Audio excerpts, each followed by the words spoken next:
I am here today speaking not only for myself, but also on the behalf of the coordinator of the project, Silvia Mazzoccoli, one of our colleagues, because she was exactly the linking part from the Museo Egizio to other partners. This project stems from the desire to make the museum a meeting point, a point and a place where people can meet, can share experiences, can reflect on the cultural heritage. As we have seen before, it can have a very important psychological value, and to make the cultural heritage as a means of expression and communication, and a place where sharing ideas, experiences, and initiatives. This is the website devoted to the project, which is named Giovani Visioni al Museo, Young Visions at the Museum, and we will see what the visions are. And I don't want to spoil too much. The project, as I have told before, is the result of a collaboration of the Museo Egizio, but also with a visionary movement, and it is supported by the Department of Youth Policy, of course, and Universal Civil Service by the Presidency of the Council of the Ministers. It is such an important project because you see maybe the period in which it took place. It took place between June and February 22 in the organization step, so it means immediately after the pandemic period. And it is a very important point because statistics revealed that mostly for young people, teenagers mainly, but also young adults suffered a lot for being cutting off from the social involvement, from being part of a community, and they lost the contact with their classmates, with their friends, and in general with society. So the project wanted to involve them again in doing something for themselves and raising their self-awareness and self-confidence and sharing experience with other people. So the target audience can be shortly defined the NEET community. What NEET means as an acronym? It's the acronym of the expression people who are not engaged in education, employment and training, but sometimes people are not involved because they are demotivated, not simply because they are not interested in searching a job or studying, but because maybe had negative experiences before, and so they are demotivated in going further and in pushing further their skills and their talents, or they cannot find a way to express themselves. Oh, I'm sorry. Okay, I try to resume everything. Yes, somehow I did it. I am not neat from the age point of view, but from the technological point of view, I am. So, in the website, we launched like a recruiting campaign with the slogans, the disclaims you see here. So, are you between 18 and 29 years old? Are you living in Torino or in the surroundings? Because the project had to be developed in prisons in Torino, not only in the Museo Egizio, but also in other meeting points of the city, in other hubs. So are you living in Torino or in the surroundings? Aren't you studying? Aren't you working? Do you have a lot of free time? Maybe this point is not visible, but do you have a lot of time to spend with us? So we want you. Why this? Because our goal was, as you see, making the museum a place of potential training for relationships, not only for, let's say, professional skills, but for developing themselves as persons, as young people expressing themselves through observation, listening, and communication by increasing self-awareness, awareness of themselves, of their skills, and involvement in the community life. This is the final goal, so to get again involved in social life. So, of course, we had an engine. We have a starting point, like a big bang for everything, which is our director. And of course, we supported him in this initiative because it was very important to see how successes and failures of every one of us was something motivating for someone else who is not motivated in searching a job or a way for their lives. And so we had a lot of chats with the groups involved in such a project, held by the director, by the curators, by the museum staff, in order to show how every one of us had moments of stop, of successes, of failures. And this is encouraging for people who are looking for a way. So cultural heritage must be communicated, and we wanted to express exactly this idea with the young people who are acquainted in using new technologies and contemporary tools, contemporary languages, in order to involve more and more other young people in the museum's life and in the cultural heritage understanding. Of course, we didn't give them the expectation to have a future job, not necessarily, of course, not acquiring specific skills or paid internships or training certificates, but we wanted to stress that it is a personal, non-ordinary experience. They could acquire knowledge and get involved in museum's life and to express themselves. We had partners, local partners, because it is a project based on Torino and on the territory, because people must be engaged first in their communities, after in wider and larger communities. And the project give people the opportunity to have extra meetings, not only with the Visionary Movement, the museum and the other association involved in the project, but also with the European Institute of Design and the Scuola Holding, which is a school based in Torino, teaching communication mostly and storytelling. What is the format of the visionary talks? We have speakers give talks and launching issues and matters of debate, roundtables that were here held in prisons in the Museo and in other associations, and moderators, volunteers from the visionary movement were moderating all the meetings. So, in a practical way, how did we organize all the project with our colleagues? 8 modules were organized.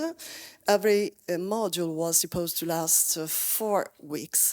Every week, 2 meetings were organized, lasting 3 hours each, for a total amount of time of 24 hours, only for the attendance. Of course, other time was spent to develop the project. 15 people were admitted for each group in order to have small groups working in a more harmonious way. And the total amount of people were expected about 120 people.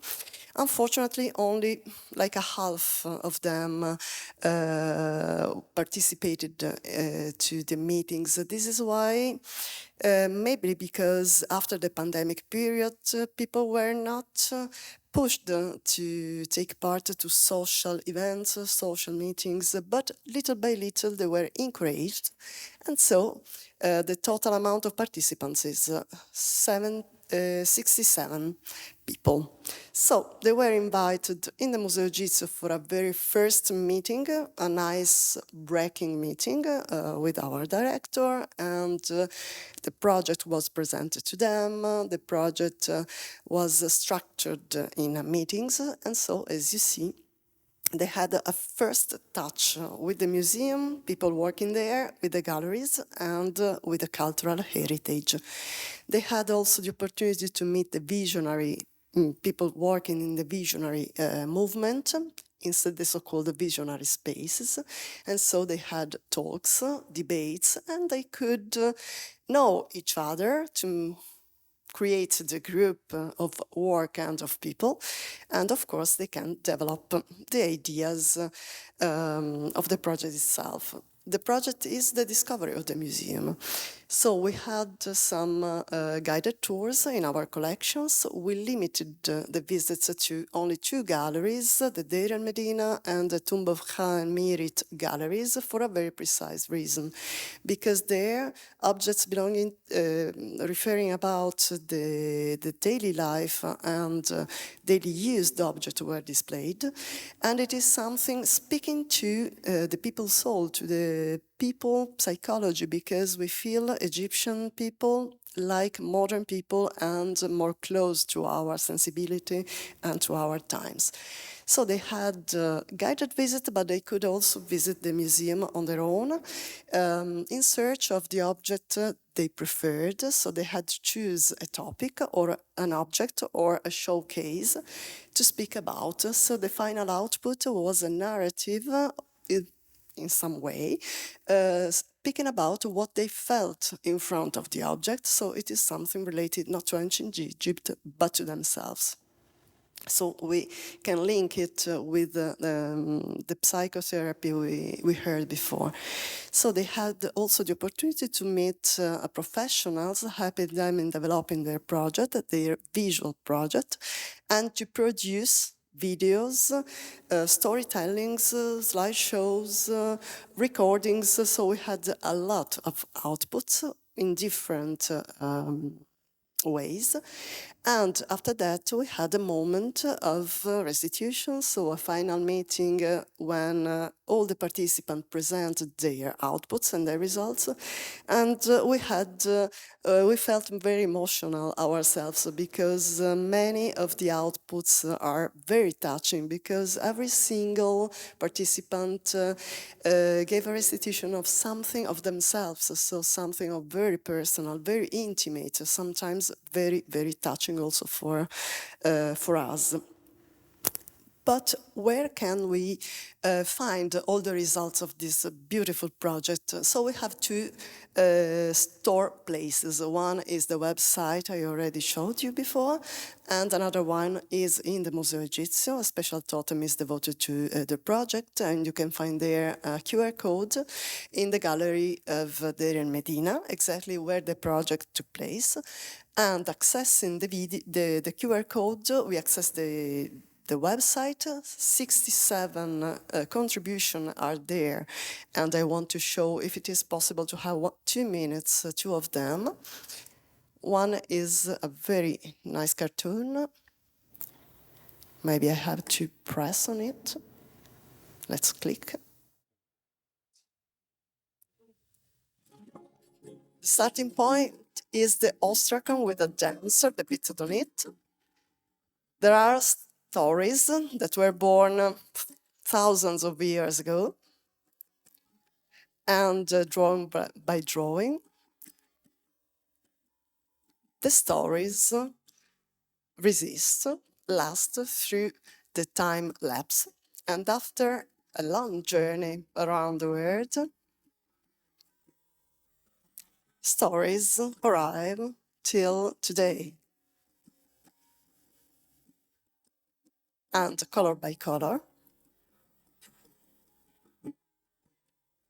the stories don't stop to inspire new stories again. So you see how the inspiration give the idea of a short but very effective cartoon to this girl. And so the ostracon with the dancer is revisited and reliving. Another one is very touching, and the starting point is not this, but it is the bed of the architect, and the girl is speaking about her personal experience. Bed after a long day, stuck in the traffic jam, in a shop crawling with people, in a noisy office. I'm scared of silence, muffled silence of the night, 'cause it makes the words I didn't say in the daylight, the words I absorbed even if I wouldn't have wanted to, echoing in my head. I try my best to close my eyes, but it's dark and I'm scared.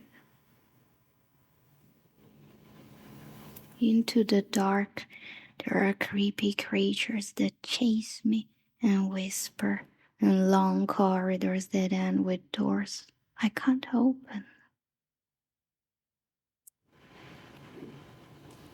Although I'm pretty tired, I can't rest, and I ask myself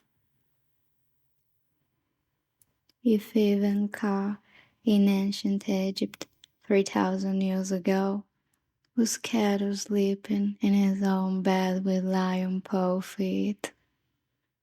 Because, after all, when we all fall asleep, where do we go? So you see how strong is this experience for that girl.